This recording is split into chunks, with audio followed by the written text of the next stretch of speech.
I wouldn't say it was so difficult because I've been driving for a while. I started with autocross, and doing autocross has taught me a lot, so I'm looking forward to the rally. I was very excited actually. I didn't have hope that I would rally this 2021. Since it's come, I've worked hard working on the car because it was completely not ready. So I'm looking forward to it, and with preparations, we're almost there. I'm hoping for a finish, the best I can. Yeah. It's exciting, even with motocross being the only lady for almost 6 years, half of the time I was there. It gives you more motivation to keep doing it and motivate others as well. I am continuing their legacy. Yes, that's the best I can say. And for the rest, looking forward, I lead them and they can continue with me as well. Just getting started. This is just the beginning. She's just getting started. Have you heard? She's just getting started. Well, Maxine, I wish you all the best during the rally. Thank you.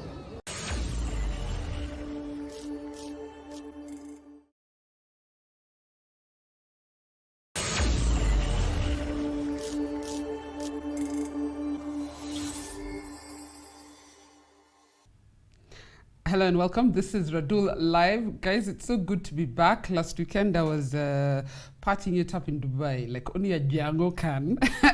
So we did not have a show, but we are back and back to talk sport. And today, even though I have a table tennis person in the house, we're going to talk about all sports simply because he is well versed in every single sport in this country. So I hope you're going to enjoy this show. I do want to mention that there are two tournaments happening in Nairobi today, which I think are worth mentioning. Michael Olunga tournament happening at the Baba Dogo grounds this weekend, today and tomorrow. Of course, Michael Olunga needs no introduction, and he, of course, created the tournament to help scouting for young players and giving them an opportunity to be seen.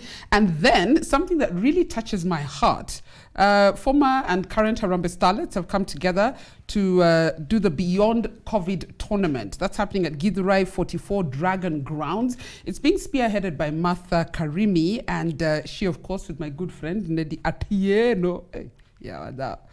Sorry, I just had to do that to her name. And then Gusa Kaguse. Now they've come together, they've created this tournament. They've gave me a challenge of doing squats for the last 10 days, which I didn't do my squats. I apologize, but I will do them in arrears.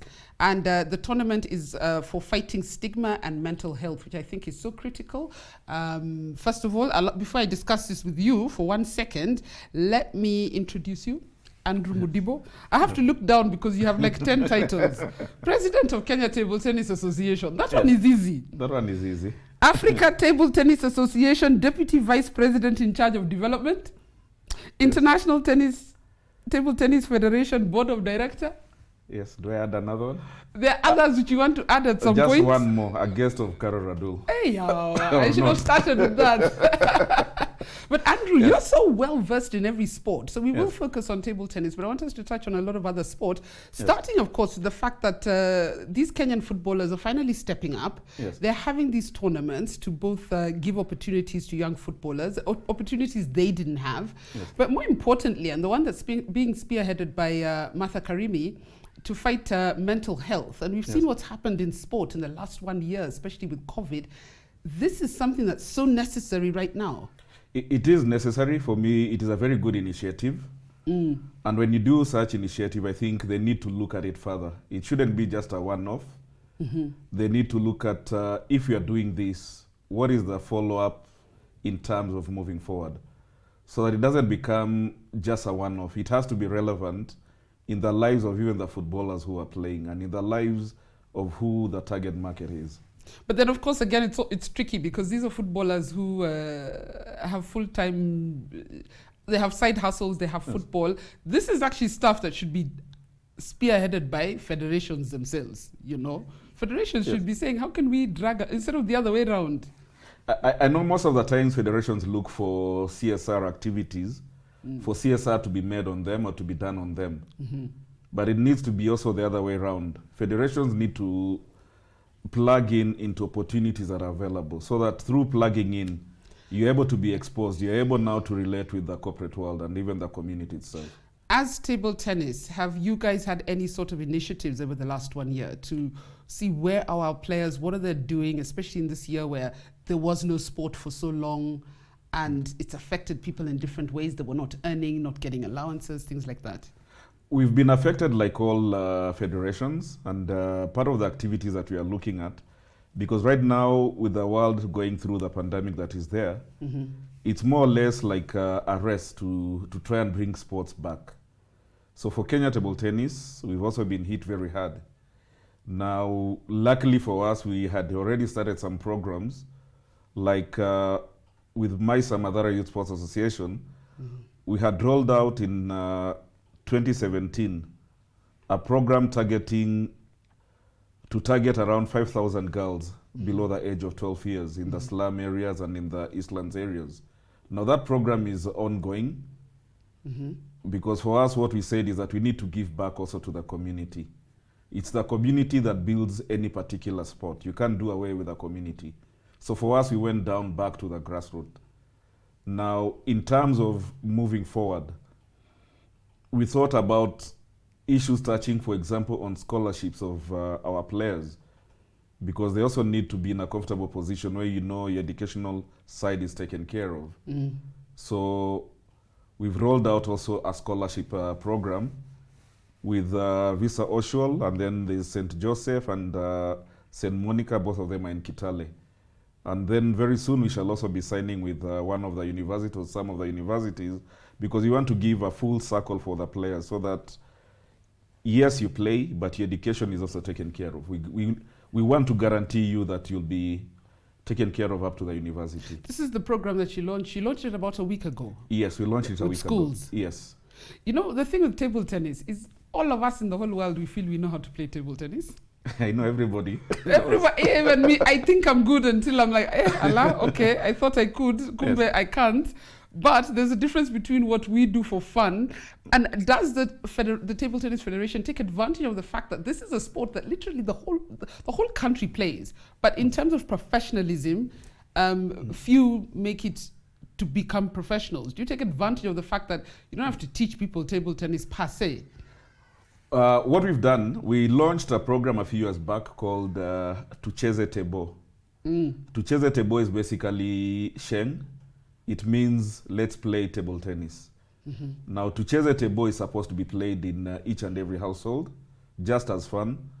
I remember, like myself, when I started playing table tennis, in fact, I was not even a table tennis player. I was a football player.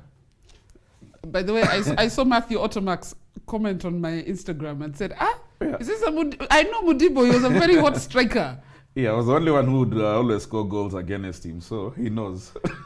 By the way, when a goalkeeper tells you you're a good striker, trust me, you're a good striker. And a goalkeeper with the profile of Matthew Otomax, you know. Yeah, my other life was, we'll also maybe touch on it. I played a lot of football with well-known players. The only thing that removed me out of football was a knee injury that came. And from there, that's when I was now plugged into table tennis full-time. Actually, let's go into that life. And give me your background in sport. My background, just like any kid on the earth, we all start with football. We started playing football where you'd not have enough money to have a proper football. We used to pick those then, we were blessed because you'd get a lot of polythene bags all over. That was in Isili. And we used to make the paper balls, and we would form teams around the paper ball. In Sheng, it was called Mpira ya Juala. We know it. So that's what we played. We all banged it around in the estates. And then you were lucky enough, because then when the footballs came out, there was one which had a long tube. It used to be pumped, and then it is tied like with a shoestring and then pushed back in. It was a proper hide of a cow, proper. So we grew up with that, and let me say I was also privileged to play alongside people like Matthew Otamax, Francis Kimanzi. You played with Kimanzi? Kimanzi, let me say he played with me because He learned football from me. And you're not even Django. Wow. And then there was our seniors, people like the late Davis Oyella, who played for AFC Leopards. Then there was Jared Acheng, who played for Gor Mahia and also the national team Harambee Stars.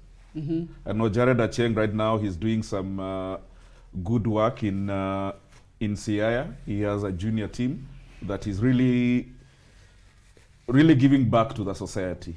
And I think that's what anybody who has gone through sports, you need to go back and give back to the society where you've come back, where you were from or anywhere where you are placed.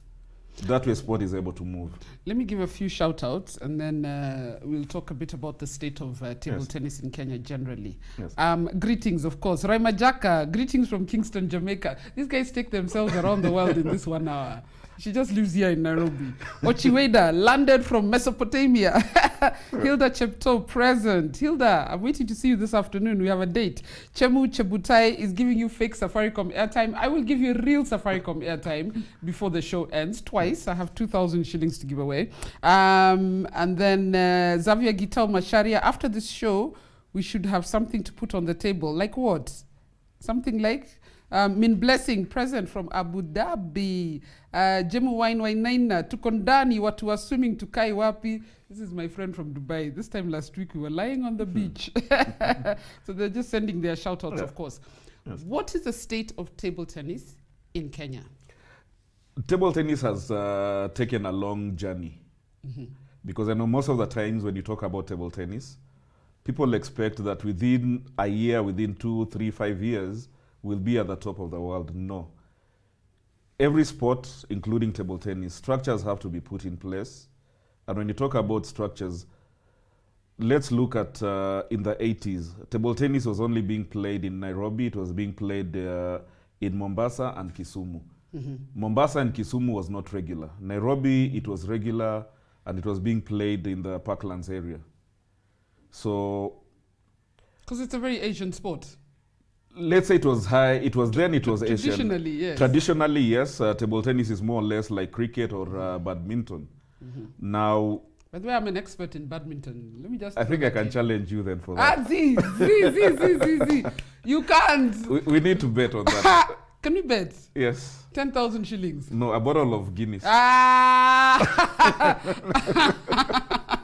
I can smash you. By the way. But then, badminton... I used to reach finals and come second. Where? From 1 through till I finished school, nationals. Which year? That and was then, not now. There's a lady called Anne. Wait, but I'm very fit right now. There's a lady called Anne Anne. Should I Kikuyu surname? Anne Jambi? Or who? No, maybe Njambi is her marriage name. Okay. But she went into the federation as an official. Yes, she was the chairperson. Right through my school who could beat me. Okay, I'm a bit scared. Yeah, you went quiet. No, okay. I'm not. I'm only just being quiet because of like, okay, let's wait and see. That challenge is on and we have 10,000. That challenge has to be there. So you were saying, yes, table tennis. So for table tennis, the structures is that we needed to put that structure based on the history that was there. Because what needed to be done, one was we needed the game to be in each and every part of the country. So from around 2000, when Jen Pinto was there, my immediate president of the federation, who I took over from, we started a program of rolling out tables to schools and deserving cases around the country. So that is a program that has always been going on, because what we needed to do was to expand the talent base where we can be able to pick talent from. Now, when you look, for example, like now when we look at Kitale, when you talk about St. Monica's, talk about St. Anthony, talk about St. Joseph, those are some of the schools that we gave tables. Right now, Kitale is like the bread basket for table tennis in terms of getting the most talented players. Yeah. Before Kitale. It was in Nairobi. But now, table tennis is everywhere. Now, the next phase of our development is that we now need to get proper administrators. We need to get proper coaches for us to be able now to go down to the youth level. Now, for us to go to the youth level, that's why we had started now the scholarship program, because the last 4 or so years, we concentrated on senior players who we are converting them now to be coaches. Because in fact, I was going to ask, do we have a coaches training program? Yes, so that's what you are now turning them to be. Because as coaches, they will now be able to handle a lot of the youth who will be getting into the scholarship program. And out of that, then it is easy for us now to churn out proper talent that the basics have already been covered. Like you rightly said, you know how to play. Everybody believes they know how to play. But there's a difference. You can play the leisure, which we don't discourage, we encourage it. And then there's the ones who want to go now the professional. How do you go about it? So we have also partners around the world who we have linked up with. So for us, the journey in terms of development and getting table tennis to the next level is what we have started right now. Table tennis is just like, it is like you can't play it when you are old for you to get into the, let's say, international ranking or continental ranking. You have to start at a very young age. Like all sports. Yes. In fact, table tennis, I usually compare it with gymnastics. Right now, you don't expect me to start gymnastics. My bones, everything will crash. I don't have the flexibility. But if I put a young boy, a young girl who is around 5, 6 years, and they'll be able to play. So for us, what we are trying to do right now is for us to be able to make a mark in the world. The age group of table tennis, that age bracket has to be, the average age bracket has to come down to around 16 years. Oh, it's like swimming. Yes, it's like swimming. Your peak, you're like 16, 17, 18 is your peak. Yes, because like now, let's say we need to start playing somebody from the age of maybe 4 or 5 years. So that by the time you're around maybe 12 years, that's when you're now knocking on the national team's door. How big is the table tennis landscape in Kenya in terms of players who are, I mean, do you play for a professional club, and then how do you get into the national team? How big is the national team? What tournaments do they participate in? What we have done, because as you are moving out, we needed to look at each and every part of the structure. We've got 12 branches.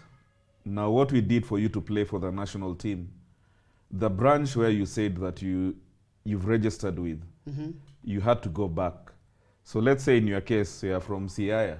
Bondo. You would have to go back to our Kisumu branch for you to qualify from there.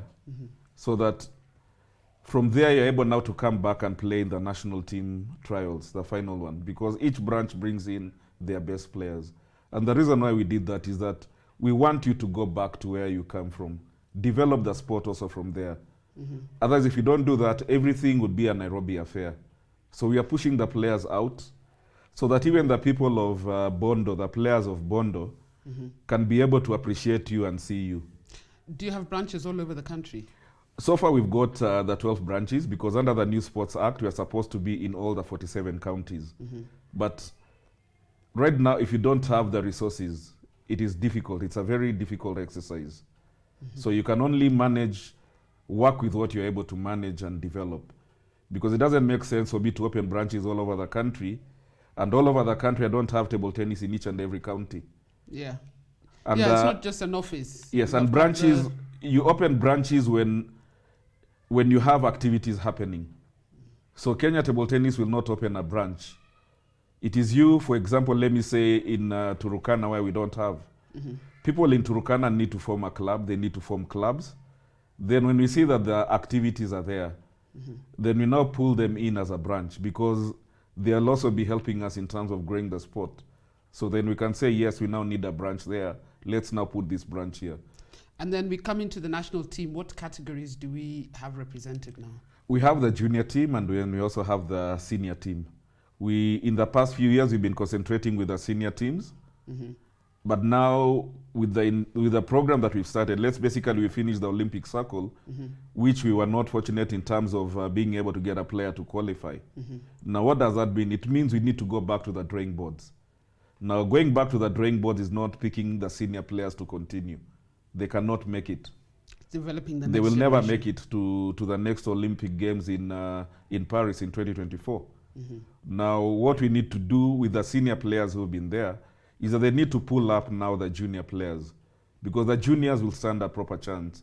With the juniors, they might have, let's say, around 12 to 18 years for them to play. In terms of the players we do have, what are our realistic chances of qualifying for 2024 Paris? With the program that we started, let's say even with MISA for the girls, I can say I'll give it around 60 to 40, 60% that we can be able to have at least one player qualifying. Because for us even to be able to qualify the juniors must be exposed internationally. And all that calls now for finances, because air tickets have to be there. And then each month or each week, there's a tournament happening in Europe.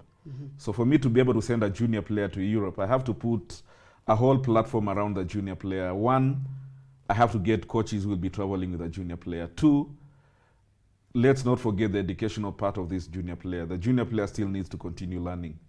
So I'll have to pull in also a teacher to be with a player throughout.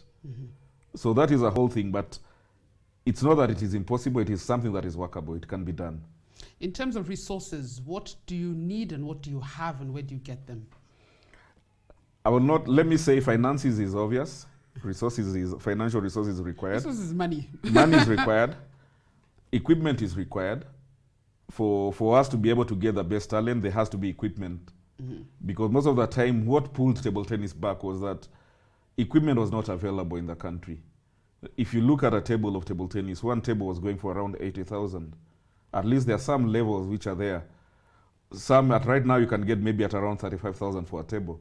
But the playing rackets is just not a bat that you pick or you play with. There are specialized bats that you have with the rubbers and everything. The blade itself might cost you, a good blade will cost you around 15 to 20,000. Then the rubbers. One bat? Just that's the blade. The blade, or let me say in Swahili, mbao. So that just the blade will cost you around Kariuki can't make me one at Kikomba. He can make one for you, which you are saying that is for leisure. And then there's now the rubber that now is put on the cover of the bat. Yeah. Yes. Now the good ones will cost you maybe around 8,000 for one side. Now that one side is maybe used maybe just for one match. You need a lot of rubbers for us to be able to play at the highest level. Then there's the element of now the glue that is used in sticking the rubber. So a professional bat set is like how much? Like 2 bats and a ball? No. Or what do you buy? Let's say the racket itself and everything, it will depend with your level and how you want to play. So let's put at the racket, because you might have maybe 3 or 4 of them for you to play with. Yeah. So let's say if I'm a professional player, I'd have a budget of maybe around 200,000-300,000 for my whole set of everything. And that's per player? Yes. If you're looking in terms of training, it's not just one ball. There's a lot of multi-ball. I'm looking at maybe for a player 1,000 balls for them to be able to train. So it's an expensive sport? I will not say expensive. It's a sport that can be managed. It's a sport that can be managed in terms of if we get our act right and if things are done properly and planned properly. And that is why... What is that act you need to get right? What we need to get right, and it's not just in table tennis, it's in all sports. Number one, we need exemption of taxes in sporting equipment. Exemption of taxes in sporting equipment. That has to be there, because we've got many people who are ready and willing to give us this equipment in the country. Like now, government is doing very well. The stadiums are being constructed. But for me also in terms of... 5 years too late? Yes. Well, not too late, but 5 years late. No, but at least it's a step. We are moving. For me as table tennis or even other sports, maybe indoor, I would also like to see indoor stadiums being built for us. Now, it is not just government. Even the county governments can come in and build an indoor stadium. They can even build an expo center, which we have seen in Germany, we've seen in Europe, whereby those expo centers can still be used for indoor sports. Because the responsibility is also to the county governments. They need also to take care of people within their counties. And then finally, likewise, for the federations, government should not be doing everything for us. Yeah. Government has given us a stadium for us to go and play. Government has paid for my air tickets to go and play another country. And then I go back again to government for more money. It's time we also became serious, because we need to look at ourselves like, how can we think outside the box? Because government can only complement what we are doing. And how are you thinking outside the box? Outside the box would be, one, Do I have, when we are doing our elections and all that, have I set up a strong marketing team? Have you? I don't want you to talk hypothetically. I want you to say, I have set up a strong marketing. And you have a marketing background. I actually know you from your PR job, like from 15, 20 years ago. Yes, I'll have a marketing. For, let's say, table tennis, we have a marketing team. We also have a PR team, because what we did is that we are looking at people who've got, who are gifted in different areas. But at times it is slow to move, because there are some sports, if they do badly, and they're the ones who are picking all the mileage in Kenya, then they drag all of us down the hole. Because people will say these sports people are crooked people. You can't trust them. But we put you in one boat. So all of us are put in one basket. Yeah. And that is why, let's talk sport. We need to move away from 100% you're relying on government. Government has got a lot of issues that it needs to sort. When you talk about sporting federations, we are around 90 of them. Yeah. So how do I tell government, build a stadium for me, it is built. Give me air tickets, it gives. Give me money for this. Then I come, somebody is sick, we need, government did not take care of us as superstars. But when you are a superstar, you did not manage your life well, because you needed an agent who can be able to manage your life when you're moving forward. Because if I'm able to manage my finances and my, let's say like now, let's look at... And now you're talking sports generally. Yeah, just general. Let's look at Michael Olunga. Michael Olunga, I expect by now, should be having somebody who is a financial advisor. He should be having a professional team around him, which gives him a sense of him to be able to continue playing, not thinking about, I have not paid my token of that electricity, it's crying, my family is there. There's somebody who's managing all that. He's able to concentrate on the sport itself. Now, for us, what we need to do as federations is we need to make sure that all that is taken care of. Our players are run through that. So that also government can have... How are you facilitating that? Because it's easy. Michael Olunga is in a different ballgame. He has the resources. He has the money to be able to have a team.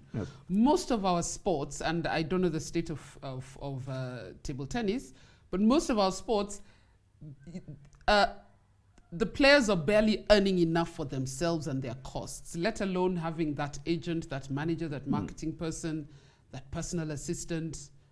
So how are we putting money in the pockets of sports? And when it comes to table tennis, are our players self-sufficient, or do they also need side hustles like most other sports? They will need side hustles, like all sports they will need. And that brings back the question of, if I've been elected as an official, I've been elected as an official not to go back to be a player. Let the players play. But as an official, those side hustles, it is for me now to think, how do I get rid of these side hustles for my players not to be in these side hustles? I need to bring my players to another level. How are you doing that? It has to be done by the executives. They have to sit down. There has to be, strategic plans have to be put in place. Are they being put in place in table tennis? In table tennis, yes, because for us it was a phase that we were going. Our first strategic plan in terms of priority was to get the game in all the counties to be played. The second phase was we needed to get players playing the senior players, because we know within our strategic plan, these senior players, since we don't have enough coaches, they have to be converted into coaches, because these senior players are the ones who will now start taking care of the junior players.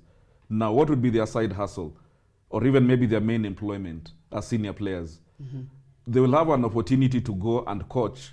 For example, at the International Olympic International School, they might do Briside, they might do German school, they might do French school, they might do schools where they are able now to be paid properly.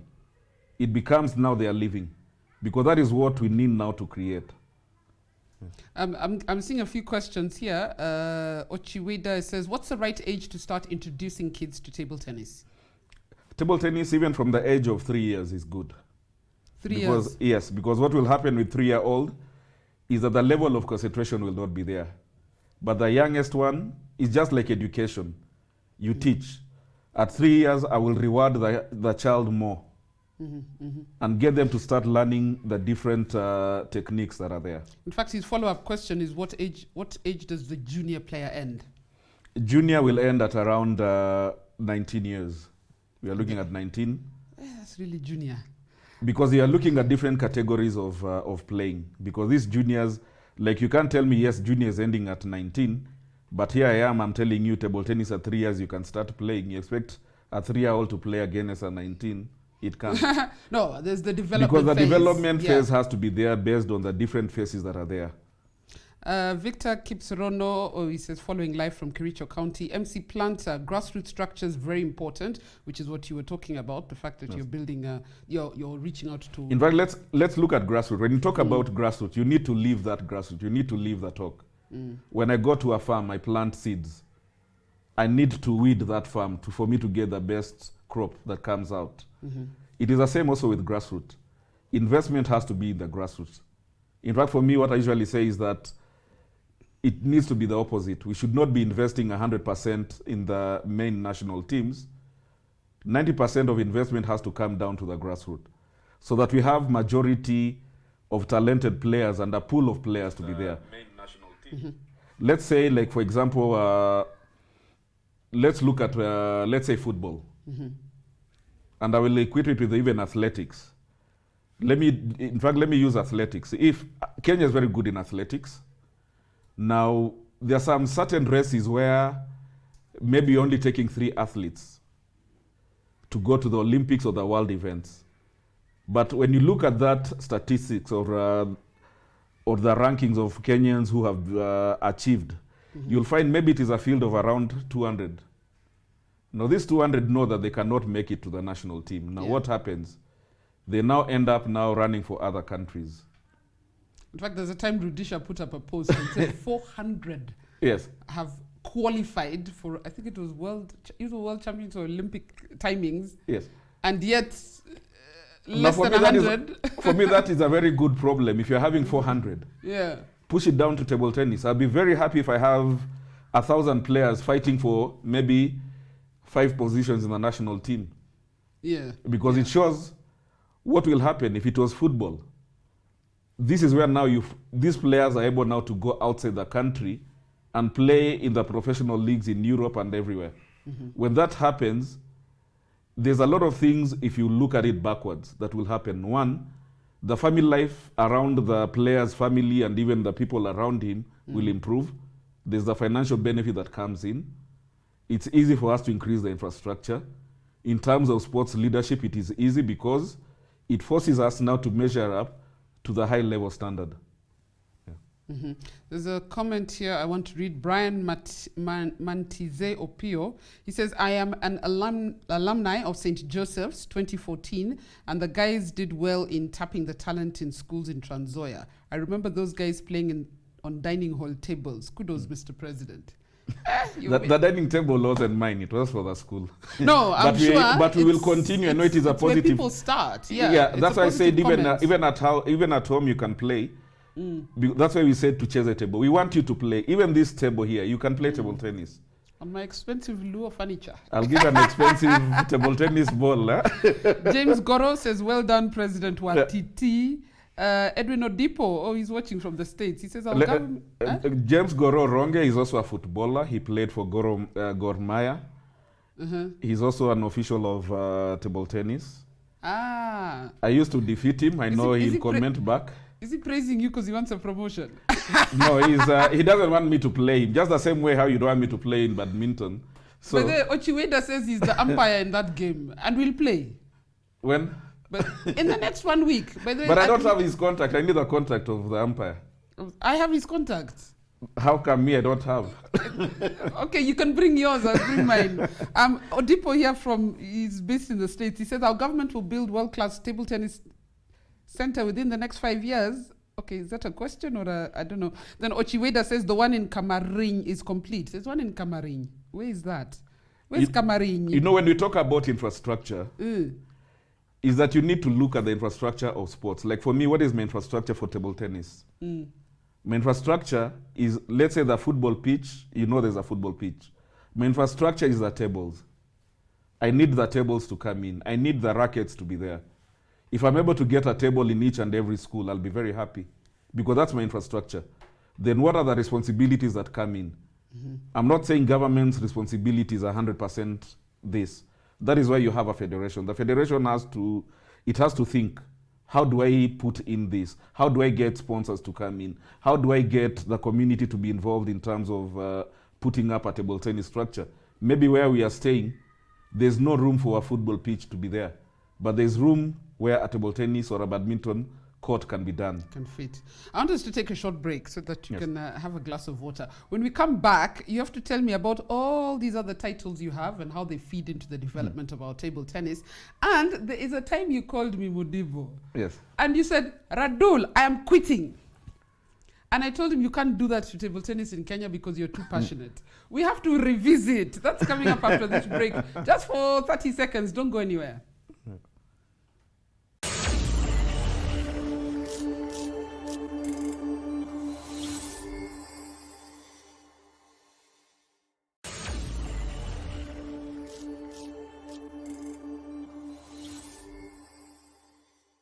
Mama, my happiness, I'm overjoyed. It's incredible, Carol, let me tell you. This is incredible. One of the biggest feelings that we used to feel like the start. I feel like I'm inside starting the event itself. And this is really, really an amazing thing because all of us, the media, the Kenyan fraternity, the whole world is going to be hooked up here.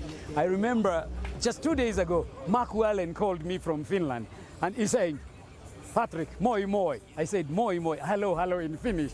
And then he was asking me, what's happening to the Safari Rally? I said, it's going on, you know, and you feel it so good because it's really such an incredible car. That you putting like, when I talk to you, I just feel the days when we were doing it again. Easter weekend. Easter ile yetu.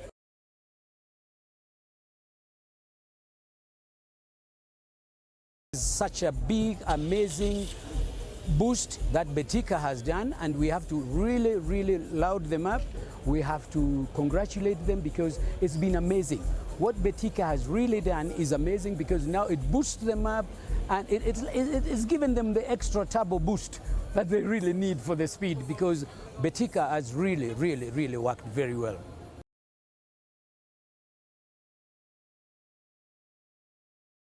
Just want them to finish. I'm looking for them to come here and finish that. I hear they have finished the event.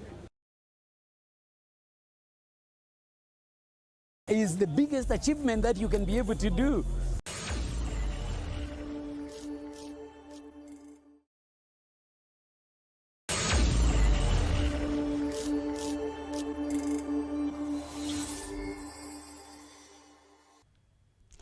Welcome back. Of course, you're watching Patrick Njiru there. I was talking to him about 2 weeks ago when they were launching the Betika sponsorship for 4 teams, including an all-female team in the World Rally Championships that will take place from next weekend, not from, next weekend. By the way, if you've not booked for accommodation in Naivasha, guys, you're late. Kenyans did that kitambo sana. But just to comment on that, Mudibo, but I'm still here with the president of the Kenya Table Tennis Federation, Association, Federation. And you will tell me more about your titles just now. But we have the World Rally Championship back in Kenya. And what does this mean for the country? For those people who just think, oh, we're going to have a fun weekend. What does it mean in the scope of sport in Kenya? In terms of what it means is that, number one, Kenya as a country stands to gain internationally, not just from the publicity. There's also revenue that will come into the country. Because I remember a few years back when we did cricket, then it brought into the economy of the country millions of dollars. And I believe the same thing is happening with the rally. And that is why it is always important for Kenya to be hosting international events. Most of the times, all the time we fly out. But for the rally itself, number one, each and every household of people, it's part of Kenyan history. When you talk about Patrick Njiru, who I had an opportunity when I was growing up in my sports administration, Patrick Njiru was also a mentor to me in terms of he'd always advise me on how things are done. And you'll ask, how does Patrick Njiru mentor a table tennis person? He did not look at me as a table tennis person. He looked at me. Sport, youth is youth. Yes, he looked at me as a youth. He looked at me as a potential future leader. And for me, it is not just table tennis. I am a sports leader. That is why I will advise, I will handle all sports. Table tennis is just maybe the platform where it is, but it doesn't mean it ends there. talking about born leader, Africa Table Tennis Association Deputy Vice President in charge of development. You're a member of the Board of Directors for International Table Tennis Federation. Hey, ukona titles, ukona ma titles. Yeah. What do all these titles mean to the growth of table tennis on the continent and in particular in Kenya? In Kenya, let me break it. Yes, as a president of Kenya Table Tennis, I think that bit we've already discussed is what we are trying to catch up with.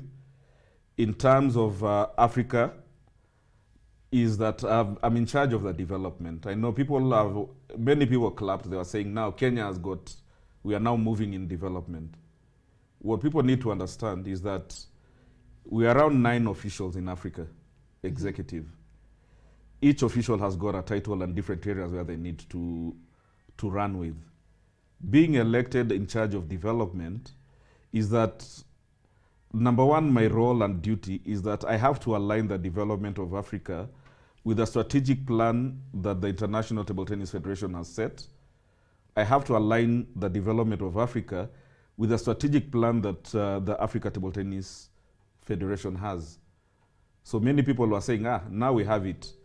Kenya is now going to develop. But people are failing to realize that Kenya is just a member of the 54 countries within Africa Table Tennis Federation. So Kenya has to fit in the development agenda of Africa. Kenya cannot just sit back. You can't be biased and... If I am biased, I can I'm also kidding. I know I can be biased. But what about the other 8 people? They'll also be biased in different areas, and Kenya I will lose understand. out. It's a content. It's the calf of... Kenyans understand that. It's the calf of table tennis. Yes, so for us it is that as a country, let's work towards taking advantage of me being there in terms of development. What support can we give? Then let's run with it. Because for me, when I was elected, there's one promise that I have given. By the time I finish my term in office in Africa Table Tennis Federation, in charge of development, it will not just be a name where you look at, in 2021, Andrew Mudibo was elected in charge of development, and then it ends there. For me, I will be leaving a legacy in all the 54 countries in Africa. How it will come out, you will know, you will see it. We will and that is a expect promise. You're still president of Kenya's Table Tennis Federation, so we will expect growth here. Growth. How far away is Kenya from winning an international, even a continental tournament? Regionally, where do we rate, and which countries are our competition in Africa? regionally, we are doing well. Regionally, that is between Tanzania, Uganda, Somalia, Sudan, Ethiopia. We are doing well as Kenya. Because the last time our player, in fact, Brian Mutua, won the regional event. And he represented Kenya in the best top 16 players in Africa. But there's still more, because we don't want him to be a regional king. We want him to be a continental king. Or not him, for that matter. If it is not him, who else are we able to push to that level to be the best player? Now, when we do that, it's not just a one-off. We need to churn out players who are winning. When we look at Egypt, the infrastructure is good. Egypt keeps on winning events. They're the continental champions. They are followed by Nigeria. Then the North Africans and also West Africans are very strong. So for us, as Kenya, what we have put down, let's say the infrastructure and all that, those are the areas that we need to concentrate on. And that's where now the development, for me, where it comes in. Because in 1987, I set up St. Teresa's Table Tennis Club, which is in Isili. We used to deal with the slum people from Mathare and all that. My players used to make it to the national team. They were junior players. So in terms of being able to grow, there's a path that has already worked.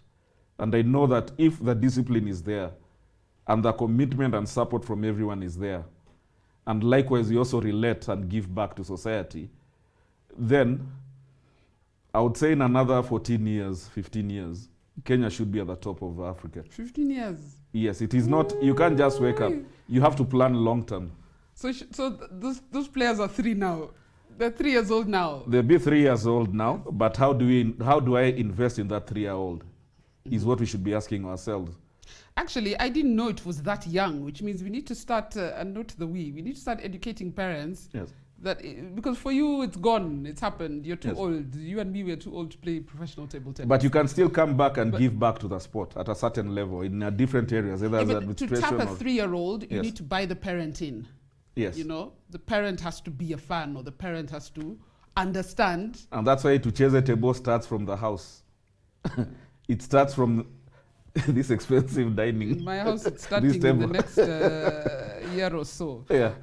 There is a time, Mudibo, you told me I am quitting.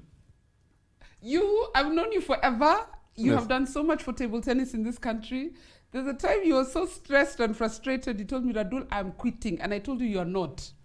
Do you Yes. remember that conversation? I How many remember. years ago? About 4 years ago? It was or in something? I don't know. 2018. Yeah, it was about 3-4 years ago. Yeah, because then we were hosting the international event. Uh-huh.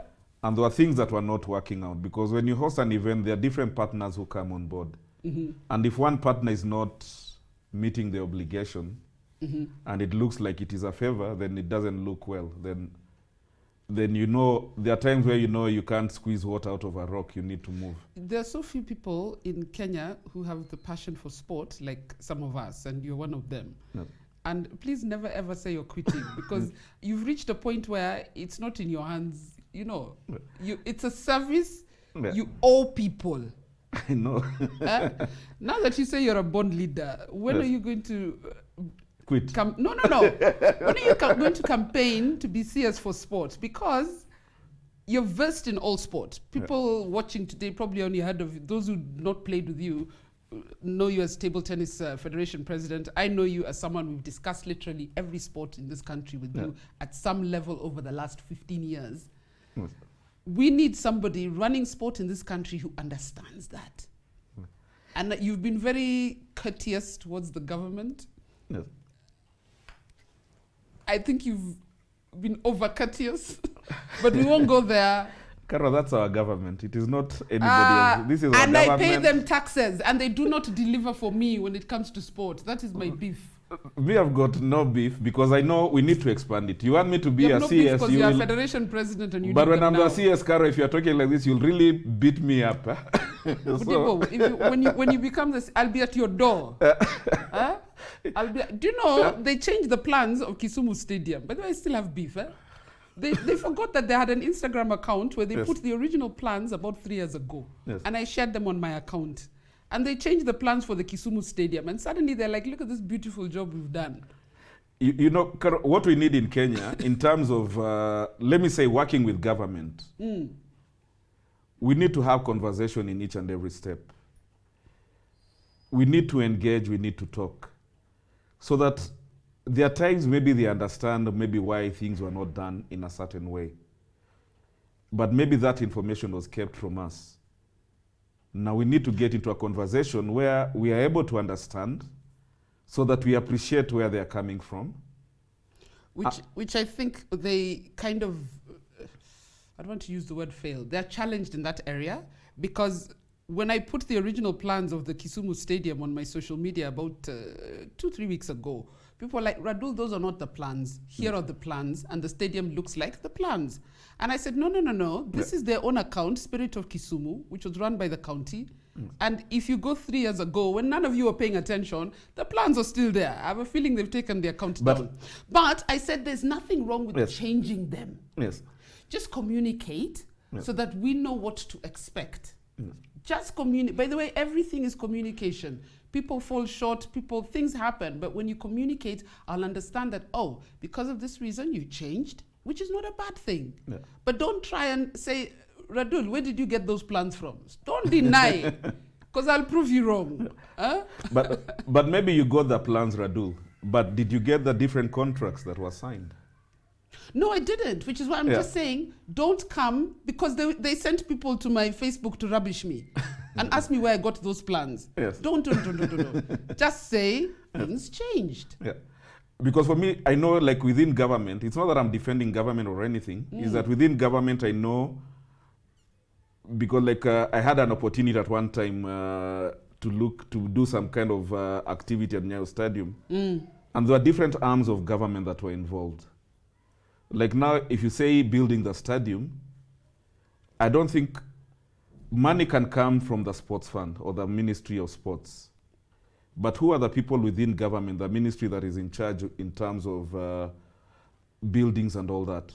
Yeah. If I'm not wrong, I think it's a different ministry. Ministry of Works. Do you still have Ministry of Works? Public Works? Yeah, Public Works. Within it, you might find there is also roads. There's a road that needs to be done. So there'll be different people who will come in. And maybe based on what, on the kind of maybe what came out, I don't know if it is finished or not yet. Maybe it is work in progress still. It's a work in progress. Kisumu Maybe they will be needed finished to by have the end of the it. year. Maybe they needed to have this kind of setup for the public or national holiday to be able to be done there. Because which is another thing that frustrates me. We sort our stadiums when it's for a national event. We did that in Meru. Yes. They opened Kinoru for a national event, closed it again. They did that in Nyayo, where they opened it for a national event. The league couldn't even go and play for several months. But Radull, you know. Kisumu, they opened it for a national event. Yes. Yet it won't be ready for sports until the end of the year. But let me look at it maybe differently. Why do I want to host a tournament in Kenya? Let's say a table tennis tournament. Because I know when I'm hosting a table tennis tournament, I will be given equipment by the international body. Maybe my stadium is not ready, but my target is that equipment. That equipment will be brought. That tournament will finish. In whatever way we'll do first aid, that tournament will happen. This, when they go, our equipment remains here. At least I've managed to get equipment into the country. And then there's now time for them now to be able to come out with the best design. Then the other question which I have, like I had said even before, why do we keep on relying just on government and yet ourselves we can do it? If you go to Europe and other places, and let me just say Lona, is it Lona in Italy, she's built her own stadiums. Why can't we as Kenyans, as private citizens, do that? Where it is a private facility. And we do whatever design we want. We do to the best design that we have. Because at the end of the day, maybe the design that was given, at that time, money had been planned that this money can be there. But money had to be moved out because of the circumstances where the country is right now, with COVID interfering with everything. And again, yes, like rightly, like you have said and also have said, let's have a discussion. Let us just understand it. I'm with you in terms of let's not put everything on the government. Yes. There's a time they were telling the government to sponsor God and AFC. No, they can never do that. They should not do that, you know. But I still think, and it's good for what Lona, I think it's Lona Kiplagat, is it? Yes. There are not that many Kenyans with the resources to do that. But I have also had a discussion with several people on this show who said that look at countries like the United States. The stadiums are built by Mercedes and Ford, and there's the Coca-Cola Stadium in Johannesburg. There's the stadiums built and owned by corporates. But have we, as Kenya Sport, done enough to attract these corporates to invest in such a way? Because not many individuals can build their own stadium. It's not a small thing. We're not just looking for a pitch and a fence. You're looking for a proper structure that can host international events. So it's not fair to put it on even our sports people. They can't afford it. Our corporates have barely bought into the sponsorship of players and clubs. So how are we then going to tell a Coca-Cola build a whole stadium in Kenya, or a Mercedes or BMW build a whole stadium, yet you've not even sold to them how to give a KPL club 70 million shillings a year. So we're a long way from doing this big infrastructure on our own. And when I see my pay slip and the number of taxes I pay, trust me, the government needs to, and they promised. They promised. By the way, I scaled down from wanting 5 state-of-the-art. We don't even have use for 5 state-of-the-art. Build a decent complex in every county. Build a Machakos in every county, or a Buhungu in every county. But Radull, let's say, for me, maybe I'll look at it differently. Let's say I don't even want to touch the stadiums itself. I want to touch on the infrastructure. One, we want to get good players. We want to get, let's say, in football or in any other sport. we want to build infrastructure outside independently, but not everybody will be able to come and use that facility for now, because that's the top level. What we should be talking and discussing right now would be, can we improve maybe infrastructures in schools? There are fields that are there. If it is Westlands Primary where I was, can we do something on the field itself? Can we put maybe benches where people can be able to come and see? The community can also be able to come in and play over the weekends or even any time, so that it creates now the need for us to have a complex stadium. Because we'll be talking about a complex stadium, but we've not touched on the development of the sport. But then schools is long overdue, because most schools, not all, have that field already. Yes. So it's not, as you say, it's not that much more of an investment. That's why for me I would say, let's hit the reset button. Let's go back to grassroots. Let's relook at everything. Forget about the stadiums. I'm happy that Don't forget about the stadiums. No, I'm happy because the other day the Ministry of Education put out a sports policy. Now, that sports policy can only work in line with the Ministry of Sports. So education and sports have to come together. Let's go out and develop the fields. I might be asking or crying for a table tennis hall, but schools have got dining halls and other halls where we can be able to use it when they're on holiday. So for me, my approach would be completely different, so that it forces now for the creation of those stadiums or indoor gymnasiums. By the way, I'm so with you on schools. Yes. I think we are 20 years behind schedule in terms of schools, but I would still insist on some county infrastructure for several reasons, in that there's so many sports. It's not just football and table tennis, you know. And you're competing then with school programs to use their grounds. As it is in Nairobi, Women's Premier League have matches in the morning because there's no way for women to play their games. Then the men get it in the afternoon.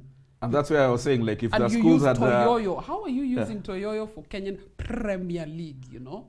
It's an embarrassment. And you can't expect the Premier League to then go into schools. In fact, they can't because of betting sponsors or alcohol sponsors. They can't operate in school grounds. So for professional leagues, we do need certain levels of infrastructure, but schools were 20 years behind. But Radull, you know, we also have private members club. Let's look at Parkland Sports Club. There's a Nairobi club and all those ones. Again, you're playing within schedule. Mombasa League is played at KPA grounds, but KPA grounds is not, for me, a ground for Premier League. Do you know, we've been running this, I know you know about Jaza Study. Half the people are like, how do I go and watch a game there? And it's just not an inviting environment for fans. Radull, I'll still take you back. Toyoyo doesn't even have seats. I need Kenya to go to the World Cup. Are we able to go to the World Cup by having a lot of spectators?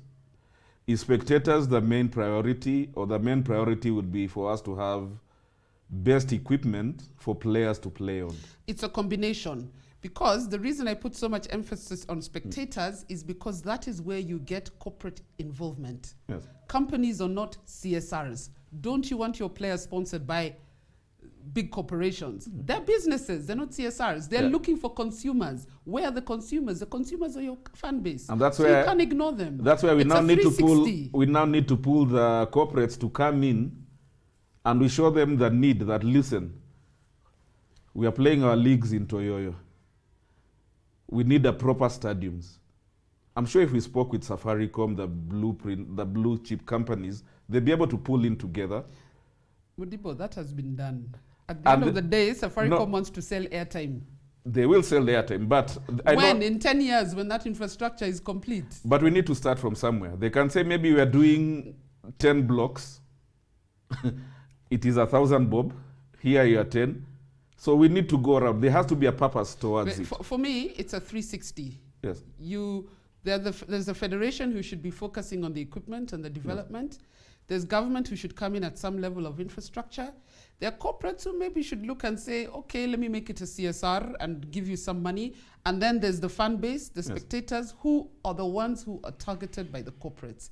There's a reason why you look at English Premier League, and when they're doing the interviews on that backdrop, there are numerous sponsors because they know they have eyeballs. Yeah.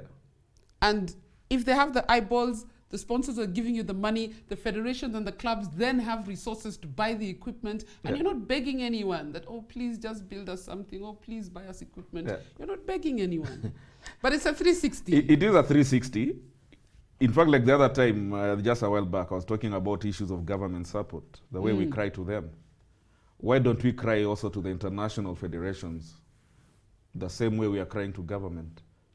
Now that's our federations, akina you, to do that for us. Because everybody has got their different kind of responsibilities. Because even international bodies do development. I know FIFA at one time they gave money, or they give money for development. Yeah. They give even the AstroTurf for matches to be played there. So for me, at the end of the day, is that we need a total sit down.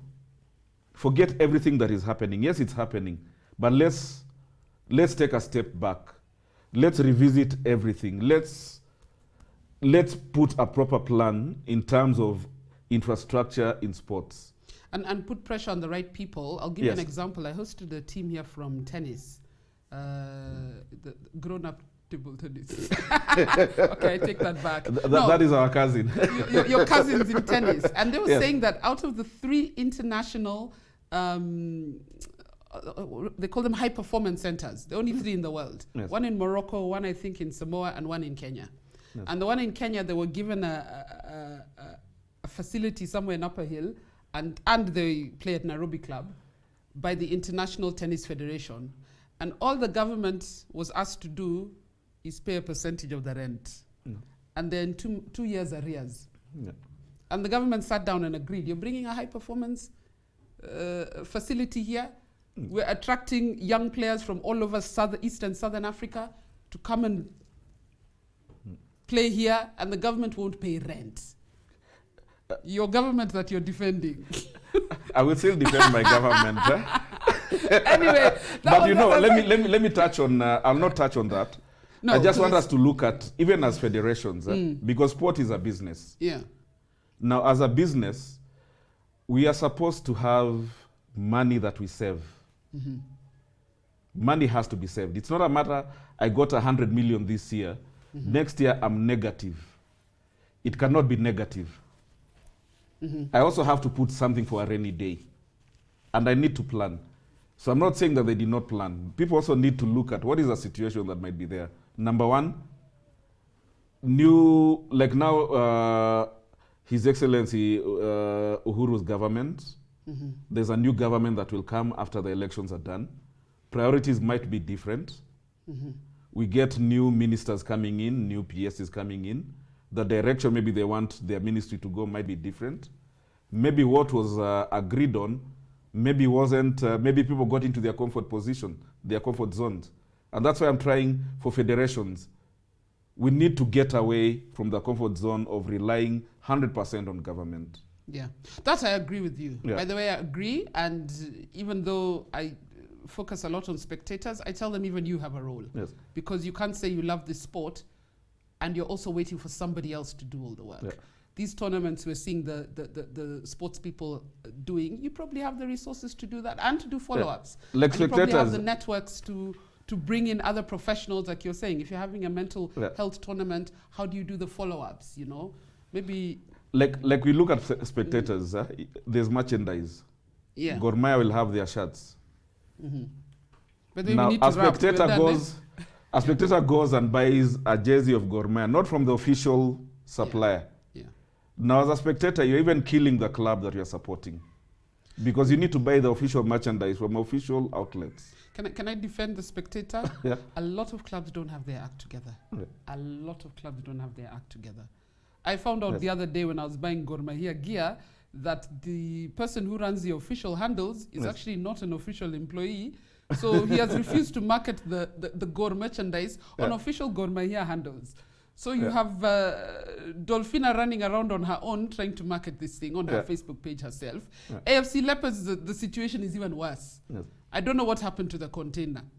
So, for some reason, it did not arrive, but the jerseys are on sale. Yes.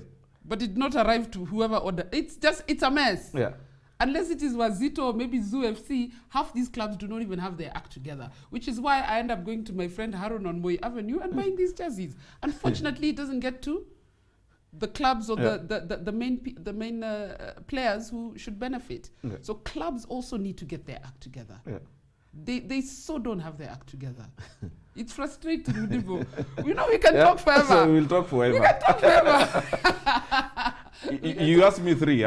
We spoke about Kenya, we spoke about Africa. For the world, it is simple. I sit in the board of directors where all decisions of table tennis are made. If the game needs to change, what needs to be done.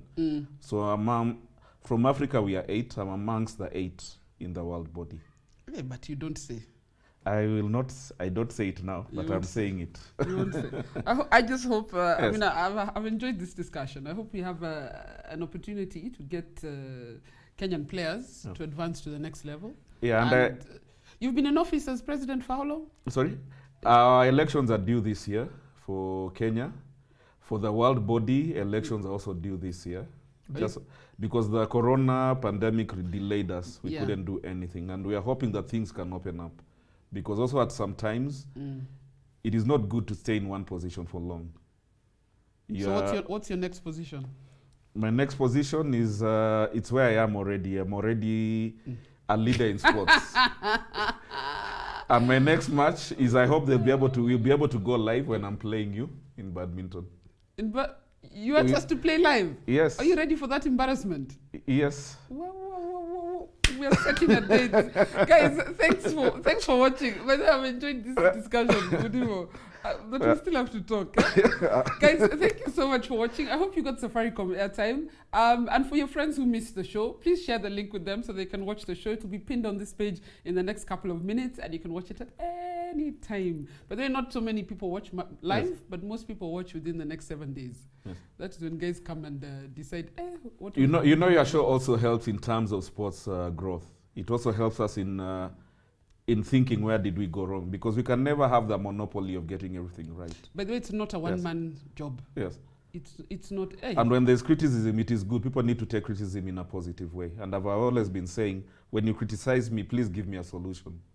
If you don't have a solution, then like that criticism is not supposed to be there. The CEO of Radio Africa, Mr. Patrick Kwako, he says, never walk into my office with a problem where you don't have a solution. Yes. I may not take your solution, but at least have a suggestion. Yes. But that is, don't bring me a problem. Yeah. This has failed to. What's your solution? Yeah. Guys. So for me, like table tennis, we don't have this show as Kenya Table Tennis, but we have you, Radull. So please also don't quit on this show. Your service. Don't quit. I'm not quitting. I am not a quitter. You know that. Guys, thank you so much for watching over the last 1 hour. Next week, we'll be back to have another amazing discussion on sport. And I'll follow up with this man to see when we're going to win the World Cup. In Dubai, after Dubai. I'm Dubai. going to Dubai. When are you going to Dubai? You were there last week. No way. Guys, we'll see you next week. Thanks for watching. Yeah.